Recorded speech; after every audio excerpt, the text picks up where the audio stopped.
Welcome back to another episode of Know Your Legacy. I'm your host, V, and today's guest is Dee Murthy.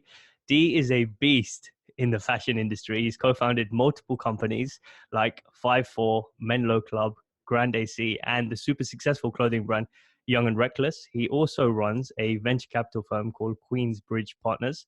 And if you want to find out more about his perspective and his thoughts behind the scenes, you check out his vlog, which a lot of people seem to enjoy on YouTube, and the group chat and detour podcast as well. So Dee, thank you so much for taking the time to be here. Awesome. Great intro. Appreciate it, man. Appreciate it. But you've done a lot compared to your upbringing, and I want to get into all that kind of stuff, especially what you did in the last 24 hours. You know, with the signing of the new deal that you've done. But before we do, just to I guess lay the foundation, what was it like growing up in the 80s in LA? I lived a pretty normal childhood, like suburban American childhood. Went to school, ate pizza, played sports, played video games, and studied. I mean, it was very simple childhood. Obviously, my parents were immigrants, so education was always a priority, but we had fun.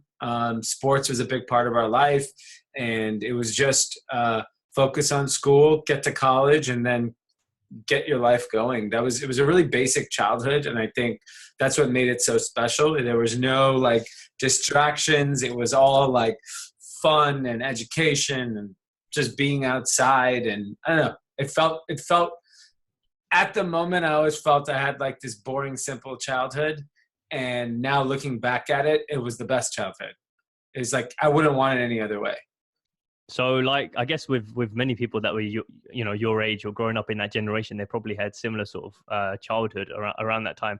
But what was LA like? Do you remember any particular memories of what LA was actually like around that time for those who maybe not visited? Like, I know I've never been to LA yet. Yeah. So it'd be interesting to hear what it was like around that time.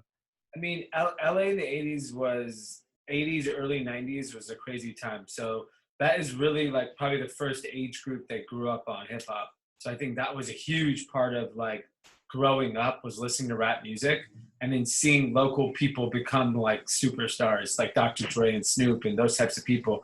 And then the biggest issue that the city had was the riots in 1992. And then we also had a huge earthquake. So in our childhood, we had pretty much the biggest culture, race problem in the country in the last probably 30, 40 years happening in our city. So the city was very tense in the early 90s between rap, gang violence, the riots. Then we had a recession. Then we had an earthquake. So like the area that I grew up in is called Northridge, and it's a really famous earthquake, Northridge earthquake. And then we had fires. So it was like the city was literally burning to the ground in the early 90s. And it actually ended up creating the reason why LA is so great today, because it created a lot of incredible art. It helped rebuild the city and all parts of it. Started like just cleaning up the entire city. So it was a crazy time. But I think the pivotal thing was hip hop. Like hip hop was the thing that like really changed during that time period. That wouldn't have, no, it's like every generation has music that speaks to them, but like rap was like the thing that our generation really had. Yeah, definitely. Yeah, there was a lot going on there, especially like with recent movies, like, based on like the NWA and things of that nature. Like they were all born out of that kind of era. So who's your favorite rapper? Do you have any from that time? Yeah, I mean, I grew up on Tupac, so I would say that like that is the rapper for me, that from my childhood. Like, but there was a lot of like LA artists that like, I remember standing in line to buy The Chronic when it came out. Like I had my mom standing in line because I wasn't old enough to buy it. So it's like, we definitely like music was a big part of the childhood. Like I grew up on rap. Like that's all we listened to all day, every day. So all the Snoop, the Dre's, the Corrupts, all like West Coast rap guys. I mean, that was just like, that's what you heard on the radio. That's what you listened to at school. That's how everyone dressed. It was just, that was the vibe.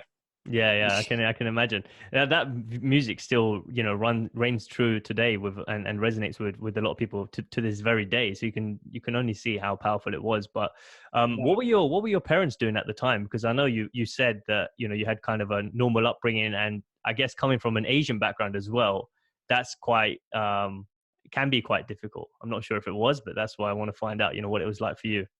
Yeah, my father was an engineer. or is an engineer.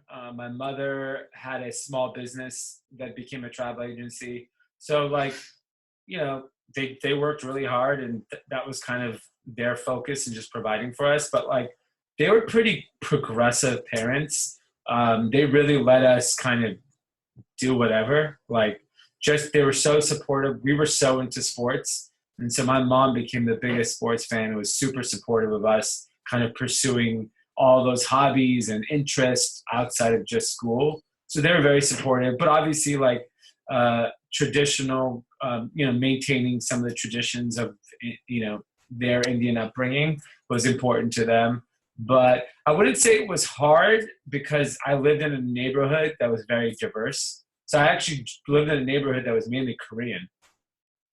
Oh, So, wow. yeah, Okay. it was Korean and Jewish people.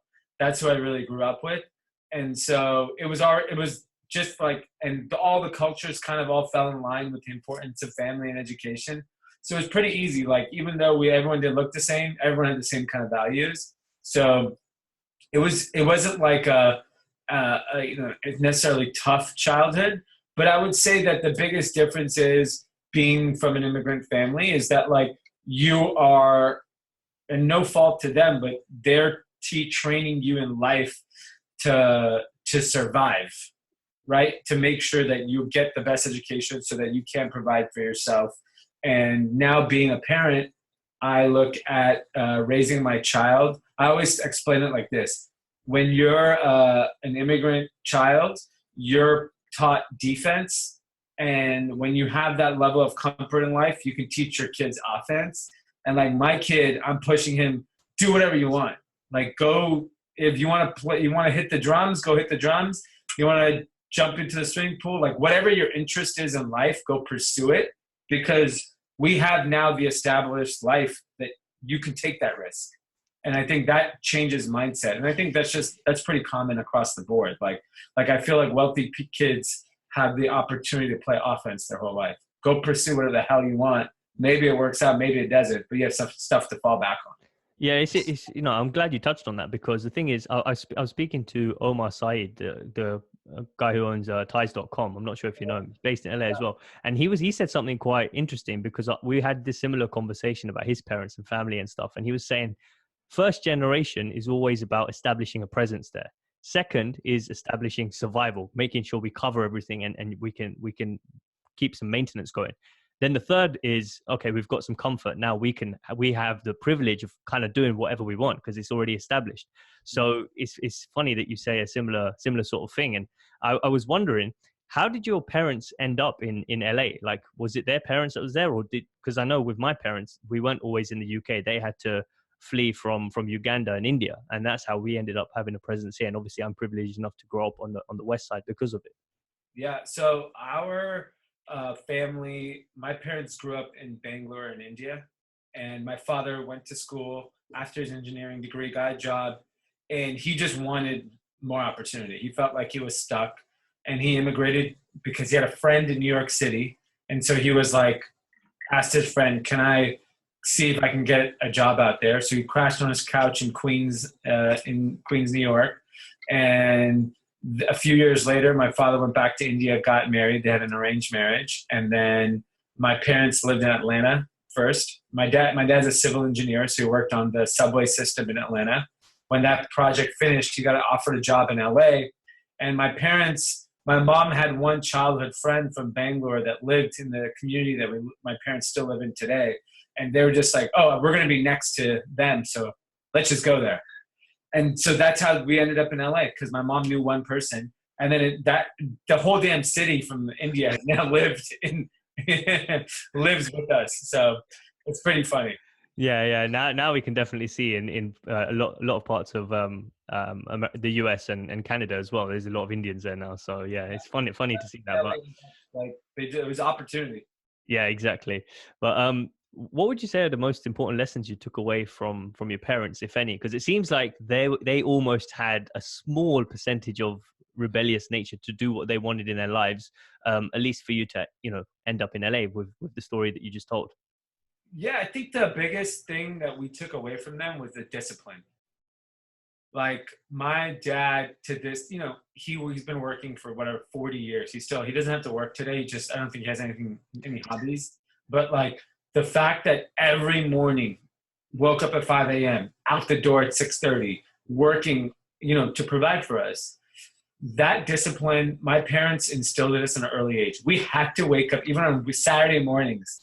My parents were waking us up at 6:30 in the morning. I was like, it's Saturday. We're doing like, but we had that discipline instilled in us from day one. There was definitely you know, when you leave a country and you start, there's like, you're obviously not risk averse. Like the fact that you moved across the country is the risk you take, right?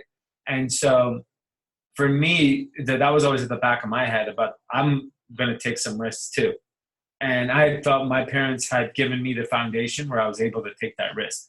So I say discipline is the key to like the biggest thing my parents have taken away. Another big part of it is my mom's kind of importance in our community, like the amount of effort she's put into our community since like we were kids. That's been super important because now I do that. That's a big part of my daily life is just the community I live in. So I think those are two major characteristics that were like taken from my parents.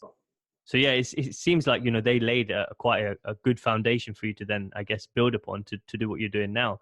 But where does the whole story of 5-4, as far as I understand, I guess that's the first business that you'd started, or one of the first businesses that you'd started. So can you shed a bit of light on the journey towards that? Because I know you're writing some business plans during your college days as well.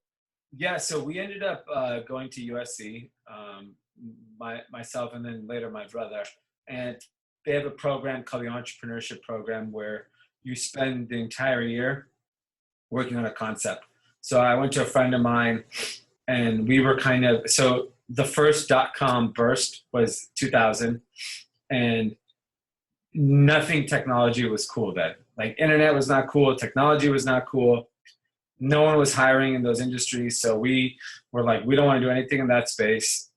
And we ended up going to New York one summer and ended up out with my business partner today. And he was into clothes. And he's like, there's this brand new store. I want to go shopping. Let's go right now. It's the first one in America. We ended up going to Fifth Avenue to the store. I didn't have any money. So I was like, I'm not going to buy anything. I'm sitting at that store for like an hour and I'm like, what the hell is this guy doing? And I know he has no money. So I'm like, how the hell is he affording all this? Finally, I flip over the price tag of a jacket and it was $35. And it was the first ever H&M in America. And I was like, holy shit, like this is amazing. And that's really what gave us the idea of like, why can't there be an American brand that brings fashion accessible to the masses? Because there was H&M, there was Zara, there was Uniqlo, but there's literally not an American version of those brands. So that's really what got us excited about fashion, that you can actually make great product at accessible prices. So we started our senior year of college and then we wrote a business plan and ended up launching the brand while still in school and launching it on campus, then into some stores locally. And then we ended up graduating from college and maxing out our credit cards and launching the business. And that's how we really got started. And that was 17 years ago. And how old were you at the time? 21. Wow. Yeah. And it's still running to this day. Yeah. I mean, still we have 150 employees and it's bigger than ever. That's insane, man. Yeah. What do you remember some of the setbacks that you faced at the time? Because from what you're telling me, it's hard to get everything right the first time if you've not had any experience to back it up. So were there any hiccups along the way that you still remember? Yeah, the whole thing was a setback. I mean, it took years. The first several years were very challenging just to even get anyone to even pay attention to what we were doing. Then to attract our first investor. Then finally to get into some national retailers. Then department stores. Then a recession hit, wiped out half our customers. Ended up in a ton of debt. That was 10 years ago. Then to coming up with working on Young and Reckless, launching that business, getting into subscription. Like our story is crazy. Where we started and where we are today are two different complete places. So it's really difficult to pinpoint like one specific setback, but every year or every few years, there was a catastrophic thing we'd have to learn how to deal with. And it's just something about being an entrepreneur that's just part of it's your daily life. And it's like how you react and handle it is how we've been able to kind of continue to evolve. How did you feel when you started this while still at college, and then managing, studying, knowing that your interest or your attention is kind of diverting to this thing now? I pretty much stopped studying as soon as I started this business. I was convinced that this was going to work. And so I was like, what do I care about grades? I'm never going to get a job. So what is that? What is it? My grades are irrelevant. And it's funny because my parents would ask me to see my grades. I didn't tell them how bad I did in college till 10 years later. I think like when they came to like a big holiday party and we had 1,000 people there, I was like, oh, by the way, I got like F's in classes. I got caught cheating. I don't know, whatever, all the dumb stuff I did in college. And so I was when you're young, when you start a business, you're delusional. You think everything you're going to do is going to work. So I was convinced that this business was going to work. So what did it matter what I did in school? Yeah, no, it's an attitude that a lot of people seem to have when they're first starting out, because it's that naivety that works against you and works for you as well, because you end up making a lot of mistakes, but then it allows you to just be that much more driven, because you're just like, no, it has to work. There's no other way. So Exactly. it's what would you say if you were speaking to those who are kind of hesitant about taking that risk or that leap of faith, whether they're 21 or 30 or 40, whatever age they are in life right now? If you were to think back to those early days, what was it that actually helped you make that leap to max out your credit cards? Because obviously that's not something that everyone would do without a little bit of planning, because people have got different responsibilities. So I think when you're young, you have the option of not really thinking through things. You can just dive in. And I think honestly, that is the best way. If you overthink it when you're young, you're never going to get anything going. You have in most cases, most people have no family obligations. Most cases, you don't have any, you're probably not married. You have no children. You probably have no debt. You have the ability to move freely, take risks. So it is the best age to start a business. You have the least amount of experience and the least likely chance of succeeding, but it is the best time to go and learn and figure things out. And I think you just have to dive into it and really go for it. As you get older and you have responsibilities and you have a lifestyle you'd like to keep and things like that, I think you have to be very calculated on how you assume risk. Because if you are making a nice salary, you're living a pleasant life, being an entrepreneur is going to flip that upside down. You do not make money when you're an entrepreneur. You may never make money. There was years I didn't make money. And the idea that you're doing it because of money will guarantee end you up in a bad position. You have to do it because you believe in it, you love it, and you're okay with whatever happens because you enjoy the life you have being this entrepreneur. And I think as you get older, there are ways to try things and not put yourself in a position to completely ruin your life by going into entrepreneurship. And so you have to do it in phases. You have to take it slow. And it's also okay if you do something and it's a hobby. Like people like to tell people, like, if you're passionate about something, go for it. I'm passionate about college football. Does that mean I should be a college football coach? No, I should just watch it and enjoy it. And so there's a fine line between passion and like what a business is. And a lot of times people are into fashion and they're a doctor.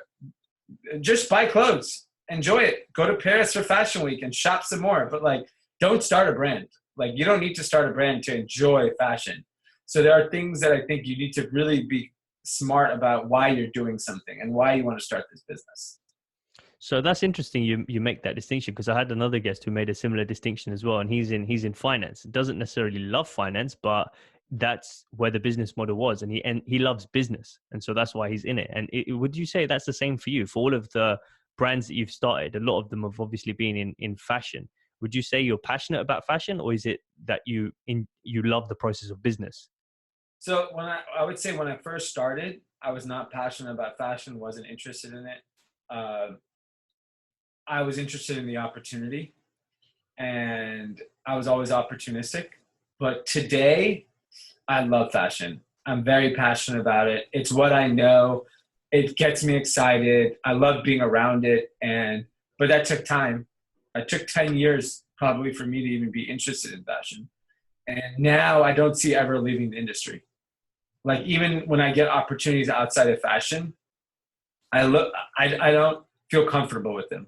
I feel comfortable in fashion, and I feel comfortable staying in this zone because it's just something now I'm an expert at. And it's at the end of the day, it's not like it's chemical engineering. This is like the most fun profession on earth. Like if you're successful in fashion, it's like being a rock star.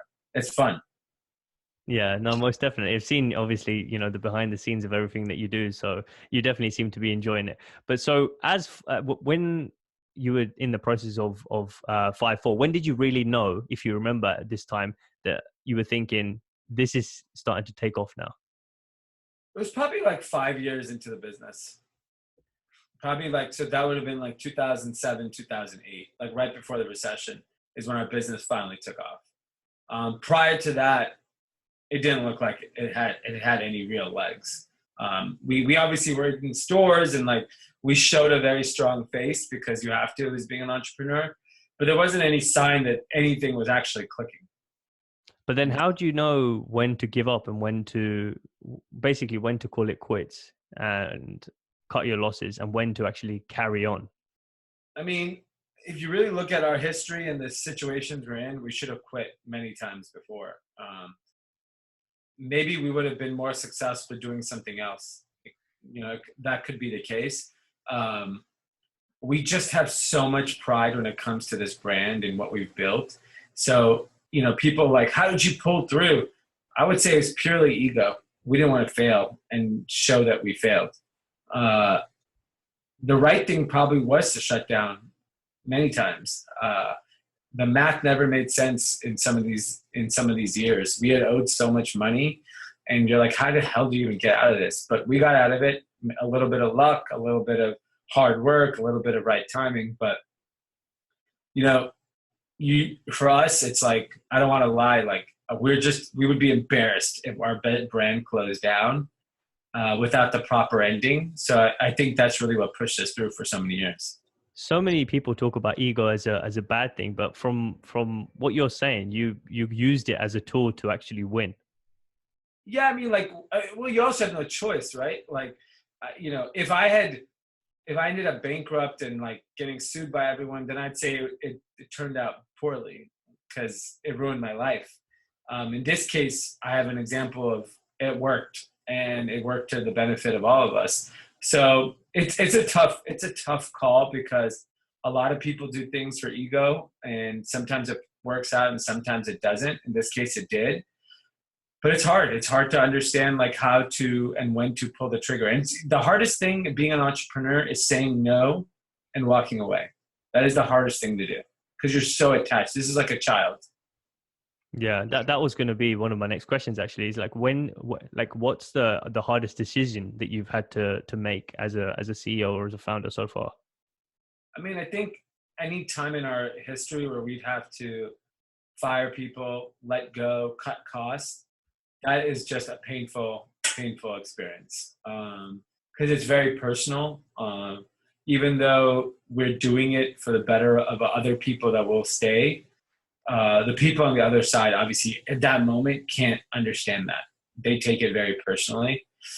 So it's very hard. We've had to do that in our history several times where we've scaled too fast and had to come back down to earth. And making those decisions that obviously affect people's lives is very difficult. You never get used to that. If you do, you're a sicko. If you're comfortable with just firing people all the time, but it's a very, very tough thing to handle. Yeah, I know you were saying like I think in a previous episode that you'd done that most of your days are taken up with sort of interviewing and firing just to make sure the HR of every area is kind of intact. Yeah, I mean, I think the biggest challenge when your company grows is learning how to deal with people, because that's why you're hiring these people is to do work, and it's managing personalities, managing expectations. It's not what I'm good at. I'm good at creating. I'm good at seeing an opportunity and growing. But running and operating a business with 150 employees is not what I had signed up for, but it's something you have to do as the founder CEO of a business. Yeah, most definitely. So, I mean, in terms of there was something else I wanted to ask you actually, is that you've mentioned before this whole concept of dictating your destiny. What does that mean, and where did that show up for you in your life? So, I mean, I think it showed up more recently than earlier in life. In the past, I was always like head down, work hard, and things will work out for you. Kind of like my parents' mentality. Um, and yes, we've been successful. We live great lives, but like, when you work this hard and you build stuff of our scale, our expectations have grown. So we expect to be a household brand. We expect to be the next Ralph Lauren. And when we didn't actually get to that end result of being like this massive global brand, that's when I was like, man, we're playing by the rules. We're not creating our own game. And that's when that was like a year and a half ago, 2 years ago, when I was like, fuck this. I'm going to take all this into my own hand and I'm going to do it the way I want to do it. And so that became me being the face of the brand. That became cutting all our partnerships and relationships off and saying, this is how we're doing things. And if you don't believe it, there's a door, get the hell out of here. And that was the first time where I felt like I controlled our destiny. And I felt like that I was building a brand the brand that I want to build, and not the brand that everyone else wants me to build or what people think we should do. This is what we should be doing.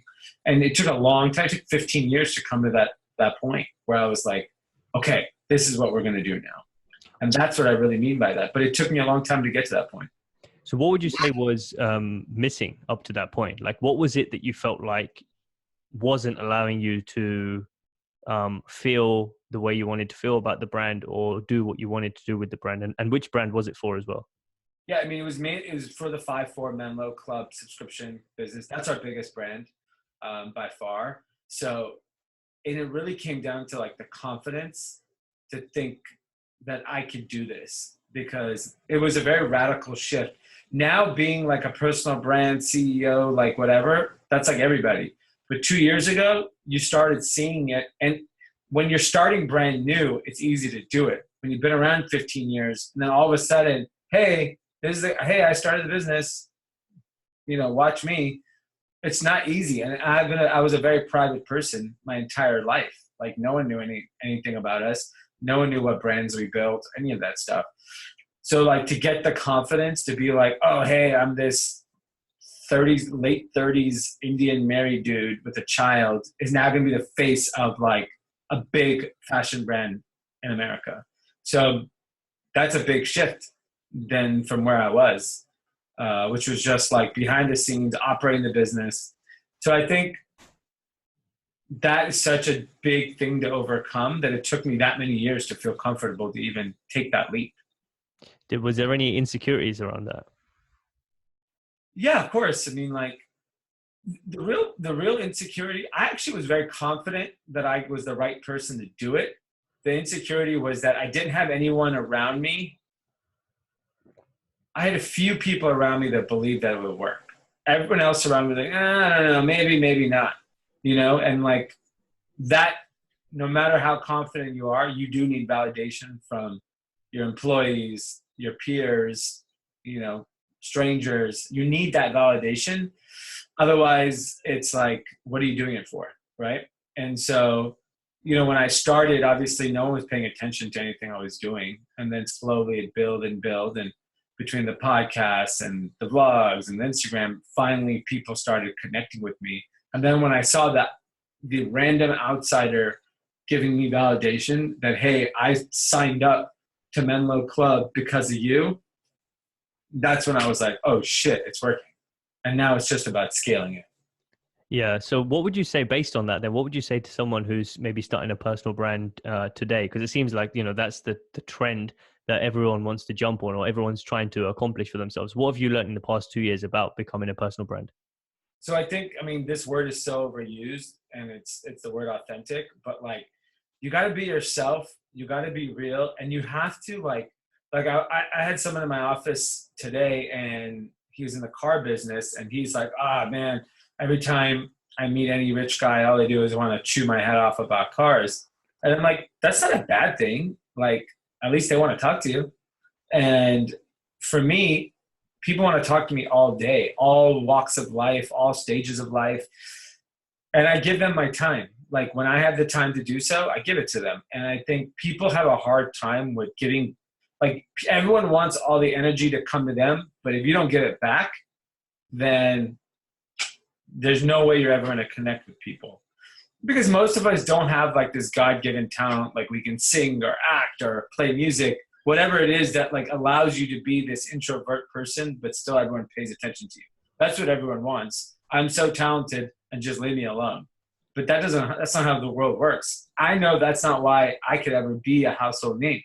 I got to put in the effort, the time, actually engage with people. And then over time, I'll slowly build my following. And I think most people aren't willing to put the time and energy physically to build a personal brand. They just think it's videos and content and like comments and emojis.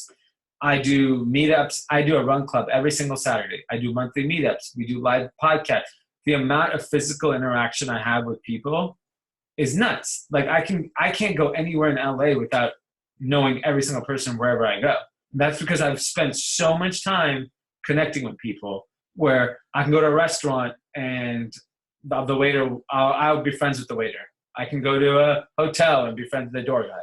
Like, that level of interaction, most people aren't willing to put it. But that is what separates everyone, is like genuinely building a relationship, not just like DMing and connecting that way. Like, you can use that to amplify what you're doing, but you actually physically have to be good at it. Like, you need to be you need to be able to walk into a room of strangers and be friends with everybody. Like, that's how you should train yourself if you're ready to build a personal brand. Definitely, I 100% agree with you, Dan. And the reason I wanted to bring up this topic is because I know you covered it recently in one of your vlogs. I saw you sitting there and someone had asked you a question and about networking. And obviously, the first question most people go to, and most likely because they're uncomfortable. So naturally the response is, oh, what do you do? That's just the first thing that comes out. And I think based on what you just said, it's about genuinely being able to connect with people regardless of their background, their status, and what they do. Show some interest in the fact that you actually care about their life apart from their status and their job and the money that's probably attached to that. And that's how I think you mentioned this actually, but how would you build a friend? You don't say all these robotic questions. You build a friend by just having a conversation, and then they respond, you respond, and you keep going until you exchange information. You keep in touch and you have a laugh, and then that's it. It becomes a friendship. So it can't be calculated in networking. The moment you're calculated, then it's not real. It's not I know when people are like angling to meet me for some business reason versus, hey, I just want to get to know you. That's very different. And you could play the game, be my friend, and then 6 months later hit me with the business thing. But like, when you come straight with it, then it's like, it's a quick conversation. Maybe I'm interested, maybe I'm not. And that's it. And then we don't have a relationship. And I think that's the challenge people don't realize. It's not easy to be a killer networker or have a lot of friends or have relationships all over the world. Like, it's work. It's a lot of work, and it takes a lot of time. And most people aren't willing to put it. Like, the people that everyone's like, man, how does he know everybody? Like, what? It's not by luck. It's not by chance. It's because that person put that effort in.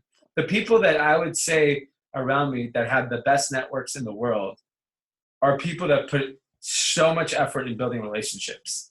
Like, the amount of physical time they put. And it's like, that's what it's about. And even with networking, it's like, I always tell people, you have to add value to people. Otherwise, they have no reason to be talking to you.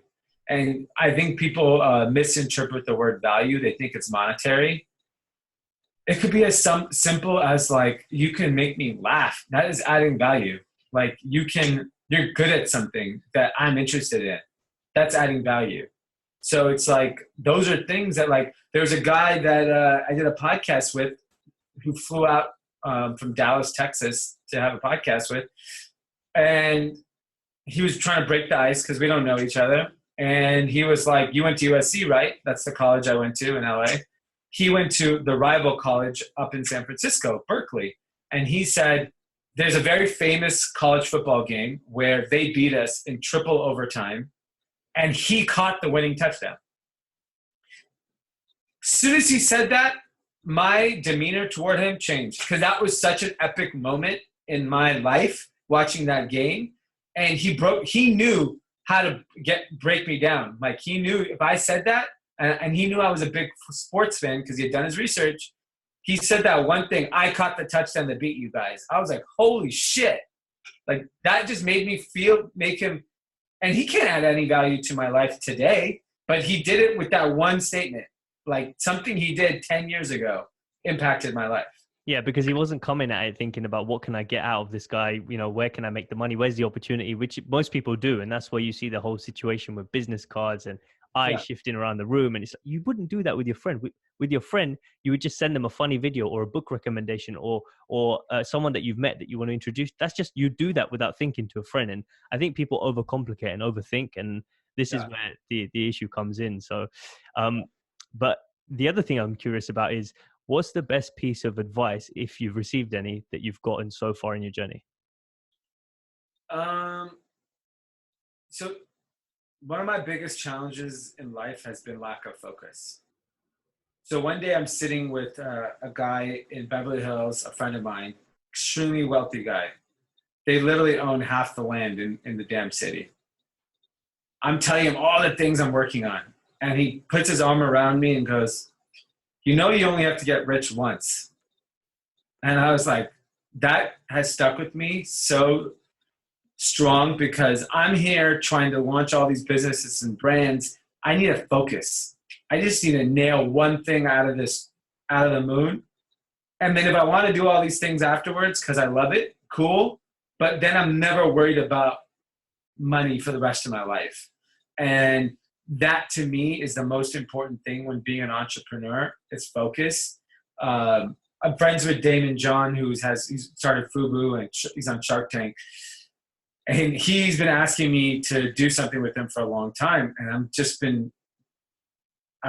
I don't know if I have the time. And he said something. He's like, you know what your problem is? He's like, you're drowning in opportunity.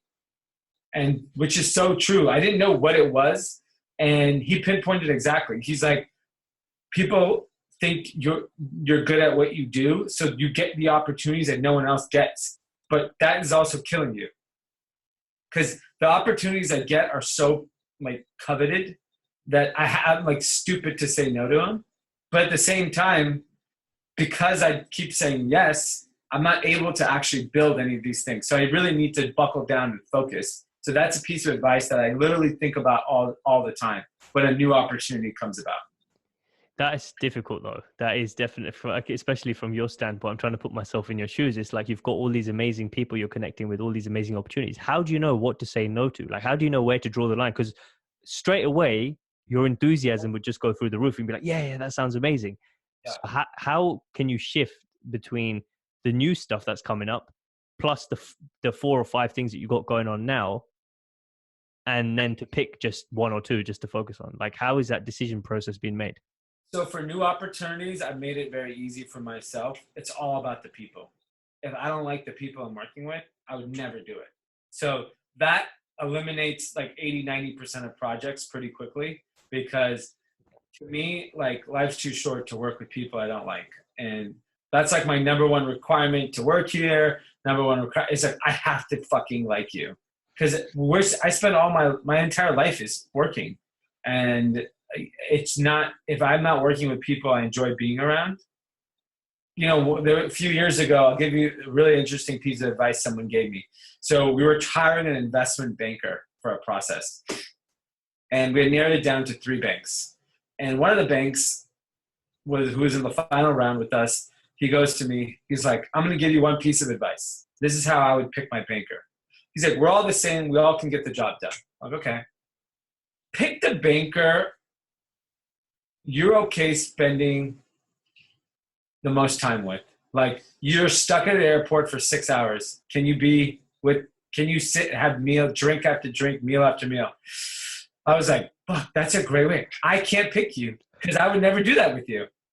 And that made it so much easier for me to pick people in life to work with. Because once you're at a certain level, the quality and the skill sets are all the same. It then becomes, do I connect with that person? So I'm in a position where I get to do that. So I'm going to pick people I like to work with. So that's allowed me to narrow opportunities. Yeah, that's very interesting. That's an amazing piece of advice, actually. To just be time efficient as well with the people that you have in life, whether it's business related or not business related, you know. So no, thanks for sharing that. So before we get into, I guess, the last segment of this conversation, how did the thing with Jay happen? Because you obviously made part of your dream come true. You released that track on iTunes, which I listened to. Is really good, by the way. It's called Good Morning. For those of you who haven't heard it yet, you can check it out on iTunes and any other music platform. But yeah, shed a bit of light on how you guys connected and what happened there. So I've known Jay Sean now for 10 years. I met him in 2009. So he had just released Down. And, Oh yeah, big song, yeah. and this is right when it came out. It wasn't even a big song yet. And I'm a music junkie, so I literally just buy music. Back then you bought music and I was just playing it. A friend of mine walks into my office and he's like, you know, that guy's Indian. And I'm like, who? And he's like, Jay Sean. I'm like, Jay Sean's Indian? And I'm like, I got to meet him. And he introduced me to one of his road managers. And 3 months later, we ended up meeting up, hit it off, became like really close friends. We've done a ton of stuff together, traveled the world together. And then finally, like 9 months ago, I kind of got into like DJing, and I was like asking a friend of mine, I was like, I want to put out a song. Will you help me? He's a music producer. He's like, absolutely. So we start working on this concept for Good Morning. They do the beat. There's an incredible songwriter named Brando starts writing the song. And then I go, you know, the song is for everyone, but I'm doing it for my child because that's the best time of my day is the morning. And like when I see him, it's just like the best feeling. So I was like, I really want someone that has a kid to sing it. So I was like, oh, Jay Sean has kids. This is perfect. So I called him. I'm like, yo, I need a favor. I'm doing a song. Would you sing it? He didn't even listen to it, didn't hear it. He goes, done. I got you. I was like, really? He's like, send me the record. Let me listen to it, and let's go from there. I'm like, great. Comes to LA a few months later because I wanted to do it in person.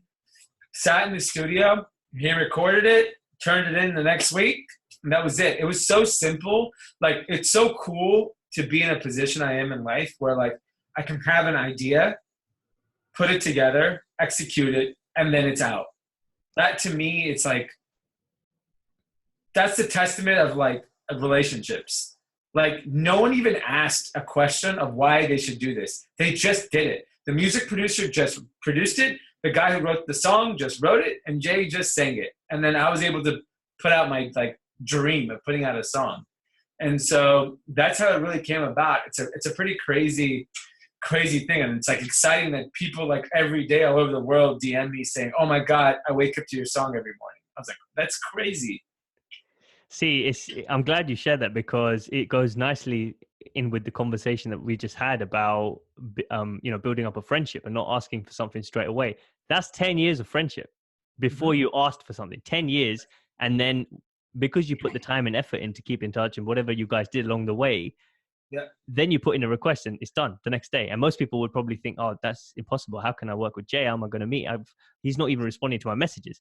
And here's someone who spent 10 years, and I'm speaking to the audience here who are watching and listening, spend time and effort putting in the work to build up a relationship. And eventually when you need something or want something, it will happen because by that point, they should have just become your friend and vice versa, you for them.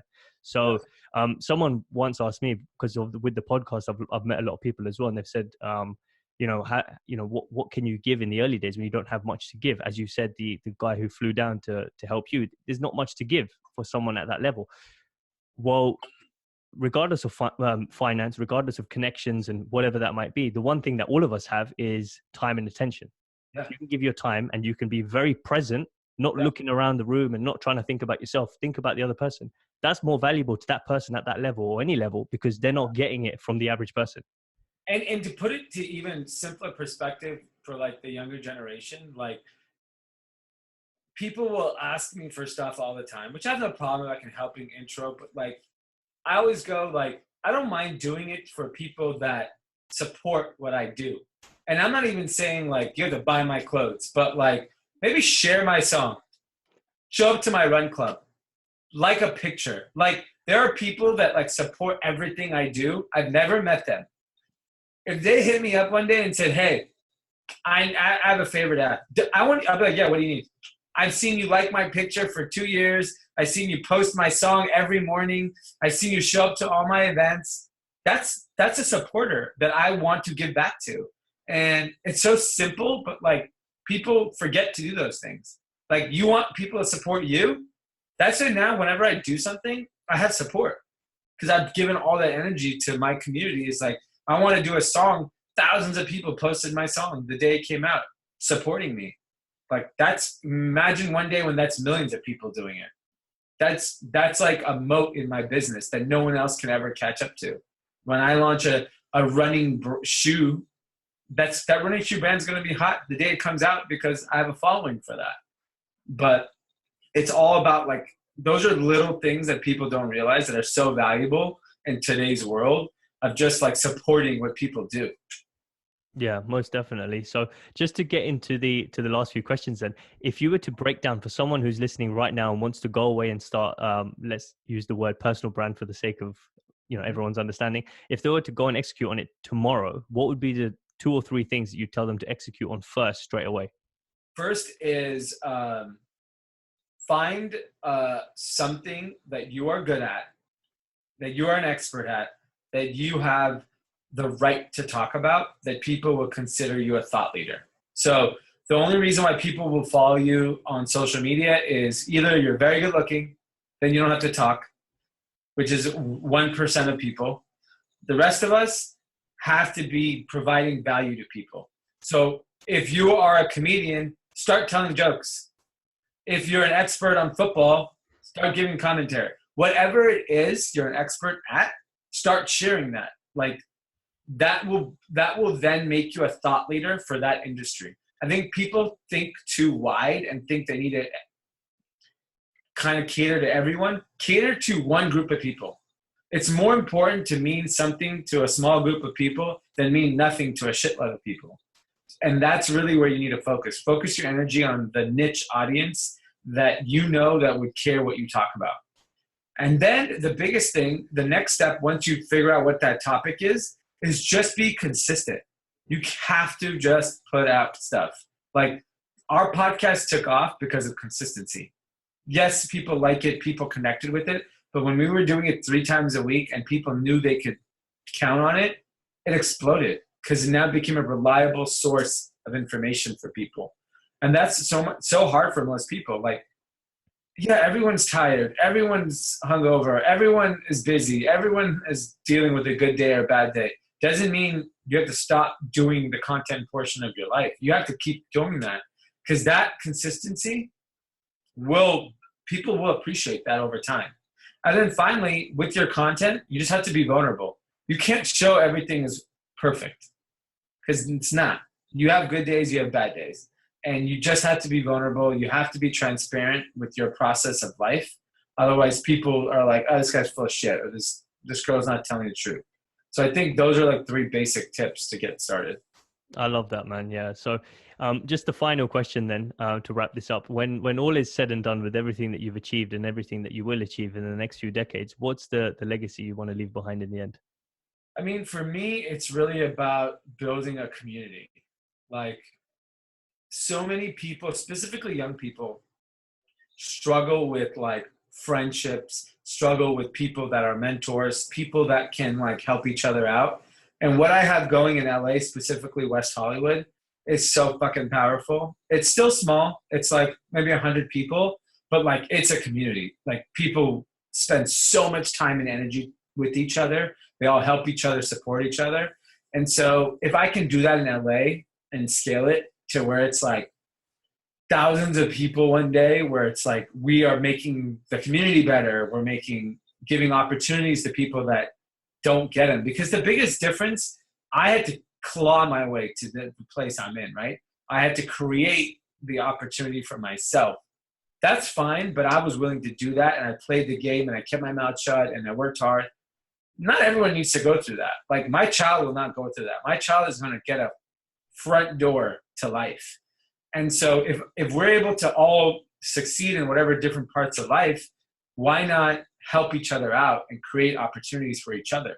So like when a young person today, there's an intro I might be able to make that could change their life. All I have to do is say, hey, can you meet this person? That doesn't take much energy from me. So it's really about that, is like creating that mindset of like, it's okay to help people and you get nothing. You get nothing but the fact that you get the joy of helping someone. Because I think otherwise help is so transactional for so many people. I made that intro. You owe me money. I mean, like, come on, dude. Like, that's not cool. If that person feels obliged to give you some sort of financial, payment, cool. If not, just be happy. Know in the back of your head you made that happen. Yeah, for me, it's when people ask me about that as well, and you can be put in a difficult situation when you feel like, oh, I should be getting something out of it. But I try and avoid that thinking altogether by being selfish in the first place. And what I mean by that is that joy that you talked about. That's exactly the feeling I get when I get two people together who I know in some shape or form they're going to create something together, and they didn't know each other. That's my selfishness. I have the joy of knowing I introduced them. That's it. That's all I need. I don't need any financial reward. And if you, as you said, if they feel obliged to give it, that's cool. That's a bonus. Otherwise, the relationship's not going to last, is it? Yeah, the relationship is so important. And like, have you ever seen The Godfather? Yep. Okay. Don Corleone, who's the Godfather, would just do stuff for everybody. And he goes, there will be a day when I come to you and ask you for something. And on that day, you will do it. That is what it's about. And in that case, it was crazy shit because they were. Yeah. But it's like there's so many things I did for Jay Sean, and he did for me.